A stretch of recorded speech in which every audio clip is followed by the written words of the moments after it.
কৃষ্ণই একমাত্র প্রভু, আর সব ভৃত্য। একলা ঈশ্বর কৃষ্ণ, আর সব ভৃত্য। সকলেই চাকর, সকলকেই চাকরি করিতে হইতেছে। চাকরি না করিয়া উপায় নাই। কথাগুলি ঠিক হলেও কৃষ্ণের চাকরি আর মায়ার চাকরি, কৃষ্ণের গোলামি ও মায়ার গোলামিতে আকাশ পাতাল ভেদ আছে। শুধু ভেদ নহে, দুইটির প্রাপ্য বস্তু সম্পূর্ণ পৃথক।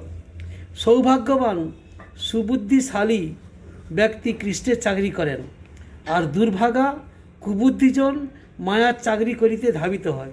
কৃষ্ণের চাকরি না করিলে মায়ার চাকরি করিতেই হইবে। মুহূর্তকাল কেহ কৃষ্ণের চাকরিতে অন্যমনস্ক হইলেই অপাশ্রিতা মায়া ঘাড়ে ধরিয়া তাহার নিজ চাকরিতে নিযুক্ত করাইবে। কৃষ্ণের চাকরি স্বরূপের ধর্ম, নিত্য ধর্ম, অমৃত অশোক অভয়প্রদ। আর মায়ার চাকরি ভূতের বেগার খাটা, তাহাতে মৃত্যু, ক্লেশ, শোক, উত্তরোত্তর শোক, ভয়, অভাব। প্রভুপাদ ভক্তি সিদ্ধান্ত সরস্বতী ঠাকুরের উপদেশ।